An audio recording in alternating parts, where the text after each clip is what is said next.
What's up, guys? So today I am taking a crack at mounting my tires to the new Beadlocks.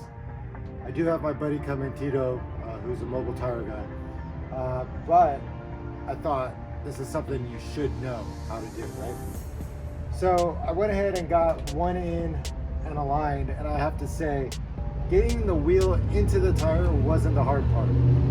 What was really hard was centering the wheel to the tire, which required a mallet and getting creative with the spatula to kind of keep the bead in. There's a little lip on the Milestars that kind of goes in along the edge, and that's what I kind of used to make sure that as long as that entire lip was in, it was centered, and it looks perfect. But it was a lot of work, and I'm sweating, and it's not the easiest of tasks, but you know, it seems like it's totally manageable if you have an afternoon to kill. What I'm going to do now is I'm going to go ahead and mount up our beadlock ring onto the tire. Just in case you're wondering, I am running Milestar Patagonia MT2s. They're 38 by 13.5 with a 17-inch Dirty Life Canyon Race with a negative 38 offset. So they're a beautiful beadlock. I'm extremely stoked to be part of Team Dirty Life, and yeah, looking forward to showing these off at EJS. So step one is going to be installing your TPMS sensor or your valve stems, depending on what you're doing. You don't always have to run a pressure sensor, but I like it because I get to sit in my Jeep while my tires inflate and then kind of have an understanding of when it's time to get out and shut everything down. Otherwise, you're kind of turning on, turning off, turning on, turning off. It's kind of annoying.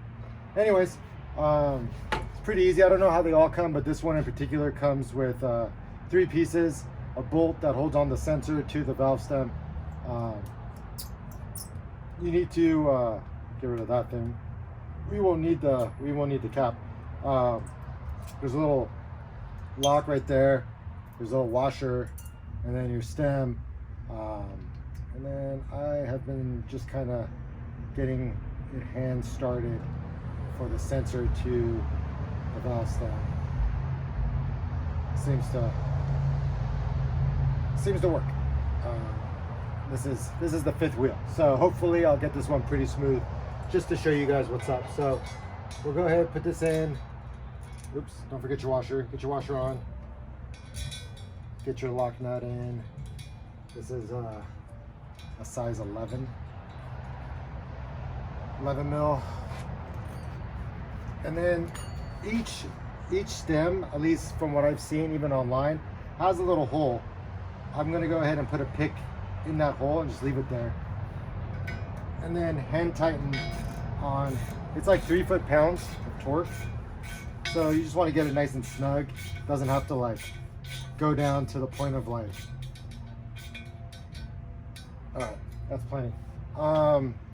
Then go ahead and make sure that your sensor, and if you have to position it, go ahead and do it now.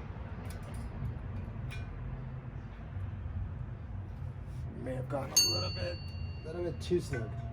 Just back it off just a scotch. There we go.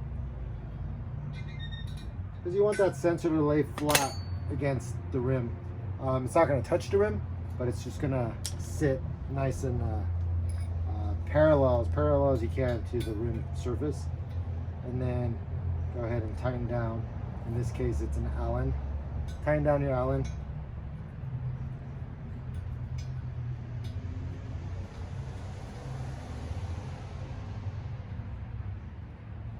All right, so sensors installed. Next, we're gonna go ahead and get our wheel into our tire. So first thing you're gonna wanna make sure of, and it's, if you're aesthetically like minded, it's gonna matter to you more, otherwise whatever, but there's 2 different sides to these Milestars. One's raised lettering with no I don't know, marks inside of the letters, and there's like dashed lines. You can see over here, there's these dashed lines on the inside. I don't want that side, I want the other. So I'm gonna go ahead and start on this side facing up. And then I am going to get some of my soapy water here and just kind of get it on that rim, and then you'll see how easy it is. Go ahead and plop it on in.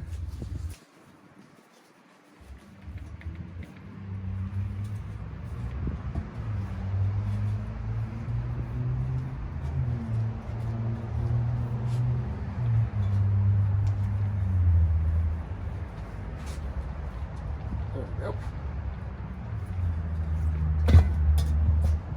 That's it. So your tire's in. From here, we're gonna flip it over, put it on this little 5-gallon bucket, and get the ring hand tightened on. Now, an important part, and maybe what I would consider one of the biggest pains in this entire process, is centering your tire on your wheel. And you can see this little kind of ribbed area right here.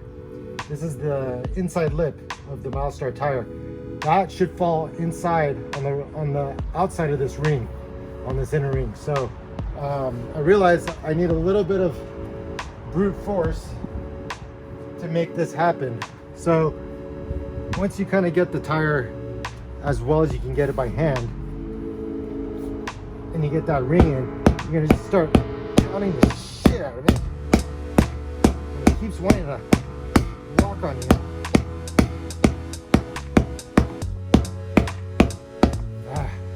So that's the problem.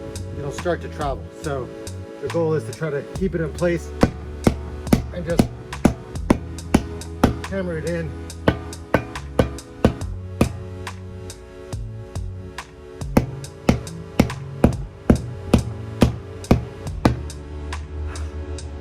After 5 wheels, it's really hard. So I also figured out that I can use these really cool camshaft spatulas and cheat a little bit. So that's on there. So that's pretty centered now. It's a great way to just kind of know you're nice and square, round on the tire. You just want to have a nice equal edge all the way around. All right, so we have our ring on, and just get it where you want it. Little pro tip, the ring will still have a little bit of play. So once you get some of your bolts in, you're gonna want to make sure your ring is actually centered on the bolt, which will make your life a lot easier when you're starting to bolt them in with your socket. Because if you're too close one side or the other, your socket's not gonna have enough space to get in there. You're gonna wanna line up with the holes. Get your washers and start placing a washer in each well of where your bolts are supposed to go. Helps have a little magnetic tray, because as you saw, I almost just lost one of my washers. So nice little quick hack, right? But go ahead, get your washers all in, and then we're going to start marking a series of bolts, and we're going to work methodically. And it's not a quick process. It's time consuming, which is why shops charge so much money to do this. But once you're done, you end up with some bitchin' ass wheels.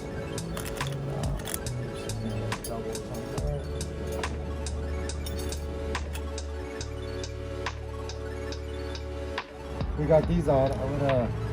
I watched this on a YouTube video. I am a certified YouTube mechanic, so we're gonna do a little mark right there, do a mark right there, mark.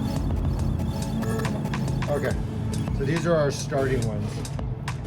From here, we're gonna start getting these hand tightened down, and then we're going to move on to the rest of them. But the goal is to be methodical and to go opposites as much as possible.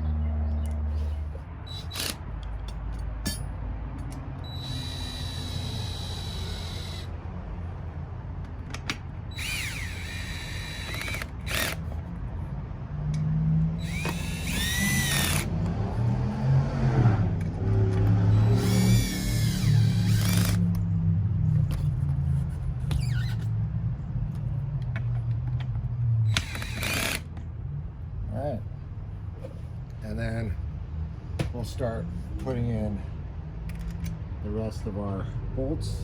Make sure you hand thread them in first. You do not want to cross thread these bolts.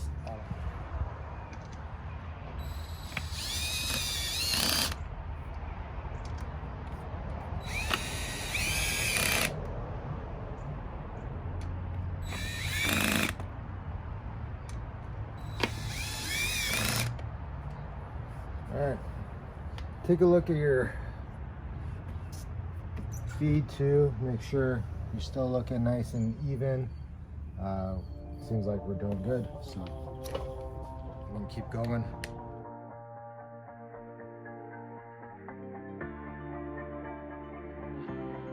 Okay, so ultimately what's gonna happen is, let me show you guys real quick. That gap right there is gonna be non-existent.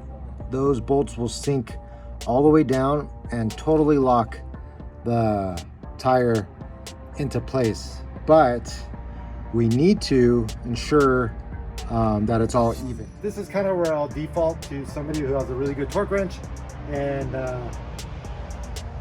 we'll get it down nice and flush perfectly. I actually did try on my very first wheel.